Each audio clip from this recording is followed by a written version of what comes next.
मेरी शादी को 5 महीने हो चुके थे। मैं और राजेश शहर में रहते थे और वह रोज की भाग दौड़ करता था, तो जाहिर है उसकी सेहत पर इसका असर तो पड़ना ही था। शहर में रहने के कारण मैं घर पर ही थी और मुझे काम करने की कोई जरूरत नहीं थी। मेरे माता पिता ने शादी में मुझे जो चाहिए था वह सब दिया था। मैं हमेशा अपने मायके से भी जो चाहती वह मुझसे बस एक फोन दूर था। मेरे मायके में काफी संपत्ति थी।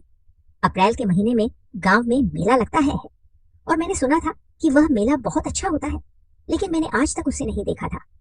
इस बार मैंने बड़े मन से ससुराल जाने का फैसला किया। ससुर जी गांव में खेती करते थे और घर में सासू माँ थी जो मेरे आने से पहले सब काम संभालती थी। मैं देखती थी कि वे काम कर रही थी, लेकिन कभी कभी वे अपना मुंह बना लेती थी जिसे मैं रोज नहीं देख सकती थी। इसीलिए मैंने ससुर जी से घर के काम की समस्याओं के बारे में बात की। मैंने उन्हें घर में काम करने वाली एक महिला रखने की सलाह दी। ससुर जी ने शाम को एक काम वाली महिला को बुला लिया। अब मुझे और सासू माँ को घर के काम करने की जरूरत नहीं थी, लेकिन फिर भी सासू माँ मुझे ससुर जी के पास जाकर शिकायत करती दिखी। वे कह रही थी, जब मैं बीमार होती हूँ तो तुम बाहर से सब्जी भी नहीं मंगाते और मुझे भांकरी बनानी पड़ती है, लेकिन तुम्हारी बहू 2 काम करके खुश हो जाती है, तो तुम काम करने वाली ले आए हो। ससुर जी ने सासू माँ की बात पर कोई जवाब नहीं दिया। कुछ दिनों बाद सासू माँ बाथरूम में गिर गई और उनके पैर में 20 दिनों के लिए प्लास्टर लग गया। अब उन्हें देखभाल की जरूरत थी, इसलिए घर में एक काम वाली महिला थी।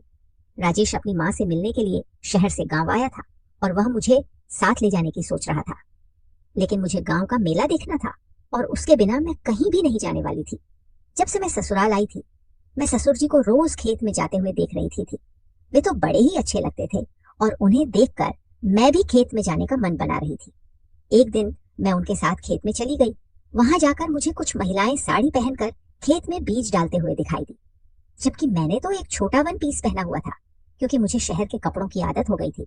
ससुर जी ने मेरे कपड़ों के बारे में कुछ नहीं कहा, वे मुझे वैसा ही रहने देते थे।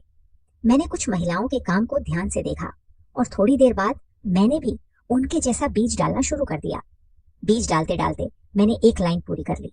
जैसे ही मेरी लाइन खत्म हुई, मुझे पता ही नहीं चला कि ससुर जी मेरे पीछे खड़े थे। जब मैंने आखिरी बीज डाला तो मैं सीधे ससुर जी से टकरा गई। मुझे नहीं पता था कि वे कब मेरे पीछे आए। मैंने उन्हें सॉरी कहा और अपने मिट्टी भरे पैरों को धोने के लिए गई। जब मैं अपने पैर धो रही थी, तभी ससुर जी वहां आए और उन्होंने अपने हाथों से मेरे पैरों पर पानी डाला। वे मेरे खुली ढड़ पर नजर घुमा रहे थे। पांव धोने के बाद मैं घर की दिशा में चलने लगी। उस दिन रात को मैंने ससुर जी को खेत में जाते हुए देखा। घर में केवल एक टॉर्च थी और वह लेकर ससुर जी खेत की ओर निकल पड़े। इतनी रात में अंधेरे में उनके पीछे जाना मुझे अच्छा नहीं लगा, इसलिए मैंने अपने कमरे में जाकर सो जाने का फैसला किया। सुबह जब मेरी आंख खुली तो गांव की सुबह की ठंड कुछ अलग ही थी। उस ठंड में मैंने ससुर जी को दंड बैठक करते हुए देखा। उन्हें इस तरह पहली बार देख रही थी और वे 50 साल के व्यक्ति के मानक से बिल्कुल भिन्न लग रहे थे। उन्होंने अपने स्वास्थ्य का अच्छे से ख्याल रखा था।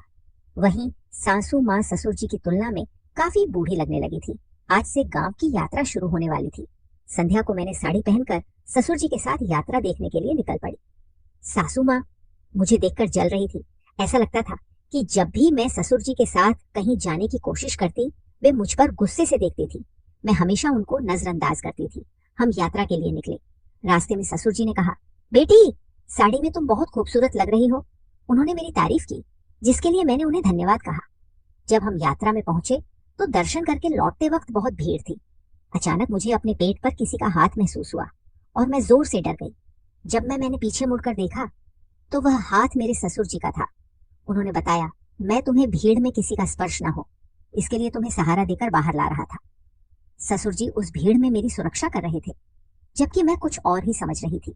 मैंने कहा, ठीक है ससुर जी, चलिए हम अब चलें। ससुर जी मुझे पालने में ले गए और मैंने बड़ी खुशी से पालने में बैठने का सोचा, लेकिन जैसे ही वह पालना थोड़ा ऊंचा हुआ, मुझे डर लगने लगा और मैं ससुर जी से चिपक गई।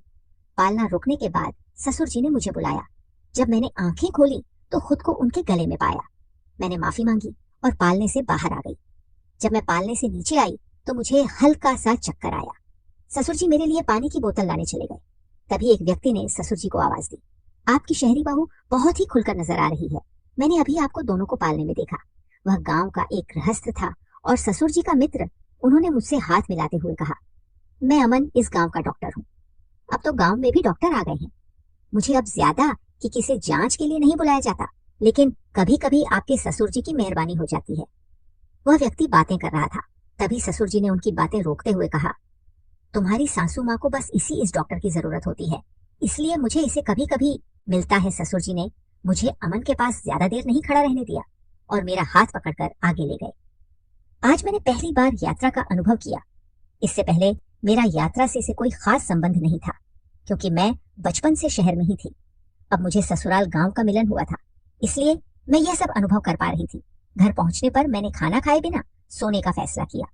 अगले दिन सुबह ससुर जी ने अपना नियमित व्यायाम किया और फिर सासू माँ को आवाज देने लगे। वह भूल गए थे कि सासू माँ का पैर फ्रैक्चर हुआ है। मैंने ससुर जी से कहा, ससुर जी, सासू माँ आज अपने कमरे में सोई हुई है। क्या आप भूल गए कि उनका पैर फ्रैक्चर है? ससुर जी ने कहा, हाँ सुन भाई, मैं भूल गया था। देखो, मैंने पहले की आदत के अनुसार विमला को आवाज दी थी। महीने में एक बार मैं उठने का सहारा लगाता हूँ। हमेशा विमला मुझे अपने हाथ से उठने में मदद करती थी, लेकिन अब वह यह नहीं कर सकती। ससुर जी धीरे धीरे अपने कमरे में गए और नीचे उठने वाला सहारा लेकर आए। वह बाहर आकर ऊंट पर बैठकर अपने हाथों से अपने पैरों पर उठाने वाला लावने लगे, लेकिन उन्हें इसे लगाने में दिक्कत हो रही थी। मैंने आगे बढ़कर ससुर जी के हाथ से वह उठाने वाली चीज ले ली और कहा, आप पाट पर बैठिए। वे थोड़े शर्मीले हो रहे थे, लेकिन मुझे उनकी परवाह नहीं थी, क्योंकि मैं सोचने में खुली थी। मैंने ससुर जी से कहा, आप अपना कुर्ता भी उतारिए। अब तो वे और भी ज्यादा परेशान हो गए। मैंने उन्हें समझाया, मैं आपकी बहू नहीं, आपकी बेटी की तरह हूं, आप ऐसा समझिए। मेरे यह कहने पर भी वे लजा रहे, लेकिन जैसे ही मेरा हाथ उनकी पीठ पर लगा, उनका नकार धीरे धीरे थम गया। ससुर जी ने मुझसे उठने का सहारा लेना शुरू कर दिया। उनकी त्वचा अब भी युवा लग रही थी। जब मैंने उनका हाथ चलाया तो मैंने देखा कि उनके शरीर पर एक ठंडक सी आई। जब घर की मोलग्रेन मुझे उठाने वाले के साथ रुकने को कहा और वे बाहरी बाथरूम में स्नान करने चले गए। जब वे स्नान कर रहे थे तब मैं भी घर के अंदर चली गई। ससुर जी के शरीर पर हाथ चलाने के बाद मैंने उनके व्यवहार में कुछ बदलाव महसूस किया। मैंने सोचा नहीं था कि यह सब मेरे लिए इतना भारी पड़ जाएगा। रात को मैंने ससुर जी को खेत की ओर जाते हुए देखा। मेरी कमरे की खिड़की से खेत का रास्ता साफ नजर आता था। मुझे भी उनके साथ खेत में जाना था और रात में खेत कैसे दिखता है यह देखना था। तो मैंने दौड़ते हुए अपने कमरे से बाहर निकली। जब तक ससुर जी खेत में नहीं गए, मैंने उन्हें पकड़ लिया। उन्हें देखकर उन्होंने कहा, बहू, तुम इस वक्त यहाँ कैसे? तुमने तो सोने की बात की थी। मैंने नकारात्मक इशारा करते हुए कहा, ससुर जी, मुझे रात का खेत देखना। इस पर उन्होंने कहा, देखो बेटा, रात में खेत में घास के कारण ठंड बहुत होगी, मैं तुम्हें वहां नहीं ले जा सकता। लेकिन मैं जानने पर अड़ी रही। ससुर जी ने फिर कहा, अगर तुम अंदर की ठंड सहन कर सको तो चलो, लेकिन मुझे खुद को संभालना थोड़ा मुश्किल होगा। ससुर जी चारों तरफ बहाने बना रहे थे कि मुझे अंदर न जाने दे, मगर मैंने उनकी एक भी बात नहीं सुनी। मैंने उनकी हर शर्त मान ली। अंत में हम खेत में जाने के लिए निकल पड़े। चलते चलते मैंने उनसे पूछा, इस समय आप खेत में क्यों जाते हो? ससुर जी ने बताया, रात में जानवर फसलों को नुकसान पहुंचाते हैं, इसलिए मैं कभी कभी खेत में घूमता हूँ। बात करते करते हम खेत में पहुंच गए। वहां केवल एक हल्का सा लाइट जल रहा था और फसलों के कारण वहां बहुत ठंड थी। मुझे तो बहुत ठंड लग रही थी। उन्होंने मुझे देखा और कहा, बहू, मैंने पहले ही कहा था कि तुम्हें अंदर की ठंड सहन नहीं होगी। अब तो तुम ठंडी हो गई है ना। मैं उन्हें इनकार नहीं कर सकती थी, क्योंकि वे सब कुछ देख रहे थे। ससुर जी ने मुझे अपने ऊपर एक शॉल दे दी और फिर उन्होंने मुझे वहां चल रहे लाइट के पास खड़े होने को कहा और वे थोड़ी अंदर जाकर जांच करने लगे कि वहां कोई जानवर तो नहीं है। तब मुझे एक अजीब आवाज सुनाई देने लगी। मैंने ससुर जी से उस आवाज के बारे में पूछा तो उन्होंने कहा, रात में कई बार ऐसी आवाज आती है, लेकिन डरने की कोई जरूरत नहीं है। मेरा हाथ पकड़ो और आगे बढ़ो। मैंने ससुर जी का हाथ पकड़कर आगे बढ़ने लगी। अचानक मेरा पैर वहां पड़े, एक पत्थर में अड़ गया और मैं ससुर जी के ऊपर गिर गई। हम दोनों गलती से एक गन्ने के ढेर पर पड़े थे और हम एक दूसरे के बहुत करीब आ गए। उनकी धड़कन थोड़ी तेज हो गई थी। ससुर जी ने कहा, आज पहली बार तुम्हारी सासू जी के बाद कोई दूसरी महिला इतनी पास आई है। यह सुनकर मैं तुरंत उनसे दूर हो गई और कहा, ससुर जी, मेरा पैर गलती से अड़ा था और मैं आप पर गिरी, ऐसा कोई और मतलब नहीं है। मैंने यह भी कहा कि मैं खेत का रास्ता नहीं जानती, इसीलिए मुझे घर पहुंचने तक आपका हाथ पकड़कर चलना पड़ा। जब हम खेत से बाहर आए तो हमें अमन मिले। उन्होंने हमें नीचे से ऊपर तक देखा। मेरा हाथ अभी भी ससुर जी के हाथ में था। इससे उन्हें मेरे संबंध पर शक हुआ। जैसे ही मेरी नजर उन पर पड़ी, मैंने ससुर जी का हाथ छोड़ दिया और घर की दिशा में बढ़कर घर पहुंचते ही दरवाजे पर काम वाली मुझे नजर आई। मैंने उनकी तरफ ध्यान नहीं दिया और अपने कमरे में चली गई। दूसरे दिन सुबह डॉक्टर घर आए। उन्होंने मुझे ऐसी नजर से देखा कि मुझे अजीब सा लगा। ससुर जी ने उन्हें बड़ी आंखों से देखा तो उन्होंने मेरी तरफ देखना बंद कर दिया और फिर सासू माँ के कमरे में चले गए, जहां वे उनकी जांच के लिए आए थे। सासू माँ के कमरे में मैं आज नहीं गई। जब डॉक्टर सासू माँ के कमरे से बाहर आए तब ससुर जी उन्हें घर के बाहर छोड़ने गए। इसी दौरान काम वाली माँ के कमरे से बाहर आई और कहा, बड़ी मालकिन ने आपको अंदर बुलाया है। काम वाली मुझे बताकर किचन में चली गई और मैं सासू माँ के कमरे में गई। अंदर जाते ही मैंने उनकी तबीयत के बारे में पूछा तो सासू माँ बोली, मेरी तबीयत की बात छोड़, लेकिन तुम्हारा क्या चल रहा है? तुमने मुझे प्लास्टर करवाकर एक कमरे में बैठा दिया और तुम अपने सासरे के करीब जाने का प्रयास कर रही हो। उन्होंने कहा, सुन, तुम अपने ससुर को सामान्य पुरुष न समझो। एक बार अगर वह फा हो जाए तो तुम्हारी बुरी हालत हो जाएगी। उनकी उम्र में पुरुष और भी सक्रिय होते हैं। अगर तुम उनके करीब जाने का प्रयास करोगी तो एक रात में ही वह तुम्हारा नामो निशान मिटा देंगे। तुम्हारे सासरे के साथ जो कुछ भी हो रहा है वह सब मेरे कानों तक पहुंच चुका है। सासू माँ ने मुझ पर बिल्कुल गलत आरोप लगाए थे। मैंने पहले कभी ऐसी बातें नहीं सुनी थी और मुझे उनके बोलने का बहुत बुरा लगा। मैं रोती हुई उनके कमरे से बाहर आ गई। मैंने अपने कमरे में जाकर रोने लगी। कुछ ही देर बाद ससुर जी वहां आए और मुझे रोता हुआ देखकर मेरे पास बैठ गए। मैंने उन्हें सासू माँ और मेरे बीच हुई बातचीत के बारे में बताया। ससुर जी ने कहा, बहू, तुम्हें अपनी सासू माँ की बातों पर ध्यान नहीं देना चाहिए। वह खुद बूढ़ी हो गई है और अब मुझ पर शक करने लगी है। तुम्हारा स्वभाव तो खुला है और मुझे पता है सासू माँ की बातों का ससुर जी पर कोई असर नहीं हुआ। उन्होंने मेरा चेहरा पचकर मुझे गले लगा लिया। मुझे उनके समुद्र जैसे स्वभाव को समझने का अच्छा मौका मिला था और यह एक बढ़िया मौका था अपनी बातें उनसे साझा करने का।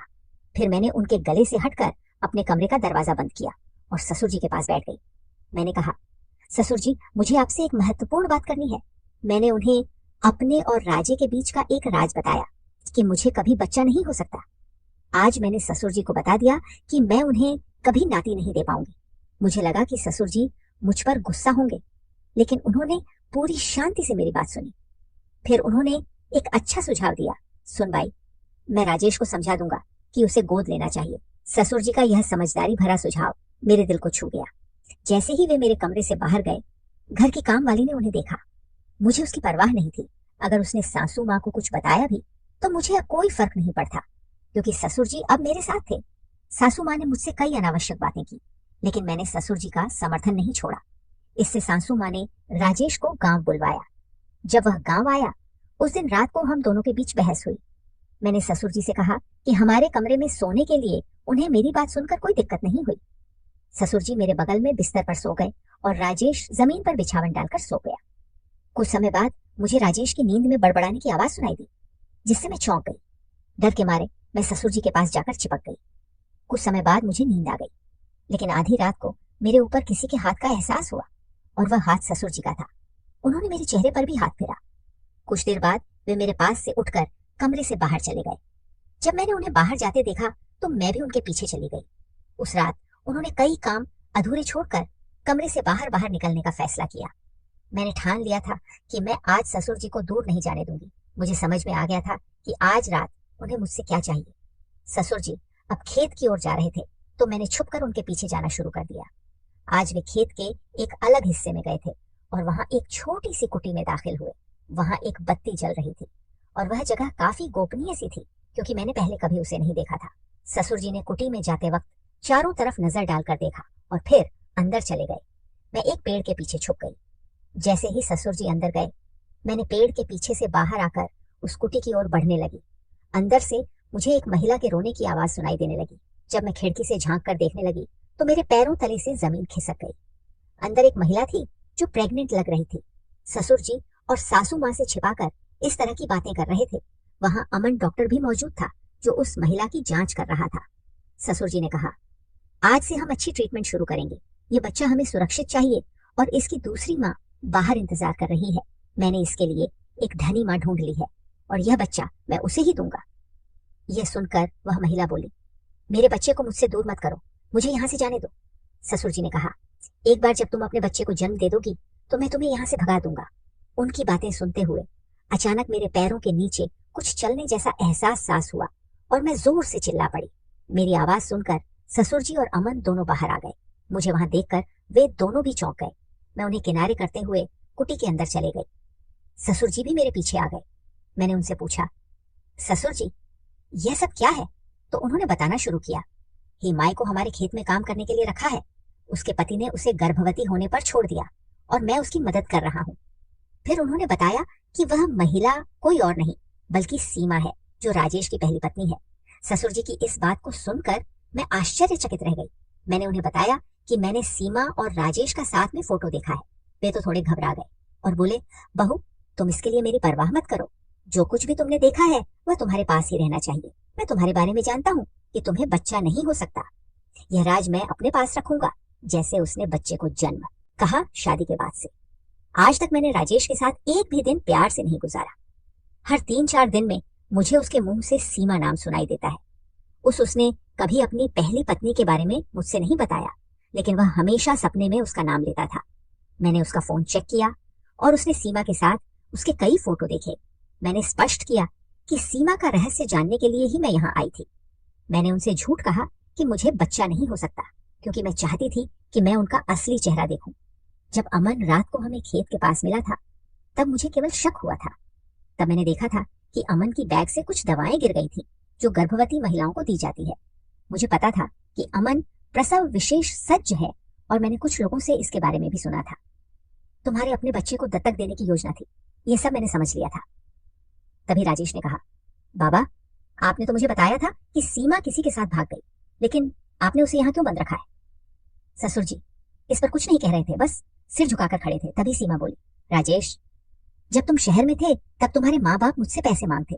मेरे पिता ने शादी में दहेज के लिए अपनी खेती बेच दी थी और अब उनके पास कुछ भी नहीं बचा। मैंने उनके सामने पैसे मांगने की हिम्मत भी नहीं की। तुम्हारे माँ बाप ने मेरा बहुत उत्पीड़न किया। तुम्हारे विश्वास को उन्होंने अपने फायदे के लिए इस्तेमाल किया। उन्होंने कहा कि मैं भाग गई हूँ क्योंकि वे तुम्हारा विवाह किसी और अमीर लड़की से कराना चाहते थे। वह अमीर लड़की उनके लिए काफी पैसे दे सकती थी। तुमने उनके शब्दों पर विश्वास किया और यह मान लिया कि मैं भाग गई हूँ, लेकिन मेरा प्यार सच्चा था, इसीलिए हमारी आज मुलाकात हो सकी। सीमा ने आगे कहा, जब ससुर जी ने मुझे यहाँ लाया तब मुझे गर्भधारण के लक्षण दिखाई देने लगे। यह बच्चा हमारे प्रेम का प्रतीक है। अगर तुम आज यहाँ नहीं आते तो इन लोगों ने मेरे साथ जो किया होता वह मैं नहीं बता सकती। ससुर जी ने पैसे के लिए राजेश की दूसरी शादी कर ली थी। मुझे शादी के समय इस बात का पता नहीं था कि राजेश की पहले से ही शादी हो चुकी है। पहली नजर में वह मुझे पसंद आया था, इसीलिए मैंने उससे शादी करने के लिए हाँ कर दी। यह सब सुनकर मैं सोच में पड़ गई। हर बात ने मुझे और उलझा दिया था। मेरे मायके से अच्छा खासा दहेज मेरे माँ बाबा ने दिया था। ससुर जी ने मेरे दहेज के पैसों से 5 एकड़ खेत खरीद लिया था। इतना मात्र नहीं, मेरे पिता ने शहर में एक फ्लैट भी खरीद कर दिया था। लेकिन राजेश को मेरे मायके के पैसों में कोई रुचि नहीं थी। उसके माँ बाप ने जो कहा उसे उसने सुन लिया था। मुझे राजेश और सीमा की आंखों में एक दूसरे के लिए प्यार दिखाई दे रहा था। दोनों ने मेरे के लिए आभार व्यक्त किया। राजेश ने मुझसे कहा, पूनम क्या तुम्हें डर नहीं लगा? तुमने मेरी और सीमा की मुलाकात करवाई, लेकिन तुम्हें नहीं लगा कि इसका नुकसान तुम्हें होगा? मैंने कहा, राजेश मैंने तुम्हें पैसे देकर हासिल किया है, लेकिन मैं तुम्हारा प्यार नहीं पाने में सफल नहीं हो सकी। मुझे एक इंसान के रूप में एक मूर्त नहीं चाहिए। मुझे ऐसा व्यक्ति चाहिए जो मुझसे सच्चे दिल से प्यार करता हो। तुम्हारा सच्चा प्यार सीमा है और तुम उसके साथ खुश रह सकते हो। मैं जबरदस्ती किसी का प्यार नहीं छीनना चाहती। उस दिन पहली बार राजेश ने मुझे मुस्कुराते हुए गले लगाया। अगले कुछ दिनों में हमने आपसी सहमति से तलाक ले लिया। राजेश सीमा को लेकर शहर चला गया। उसके माँ बाप आज अपने के पर पछता रहे हैं। उन्होंने पैसे को अपने बेटे की खुशी से ज्यादा महत्वपूर्ण समझा था, लेकिन अब पूछने पर भी उनका बेटा उनके पास नहीं है। आज वे अपनी उस वास्तविक संपत्ति से वंचित हैं जो कि उनका बेटा, बहू और नाती है। ये कहानी आपको कैसी लगी? अगर आपको ये कहानी पसंद आई हो तो वीडियो को लाइक करें और चैनल को सब्सक्राइब करें।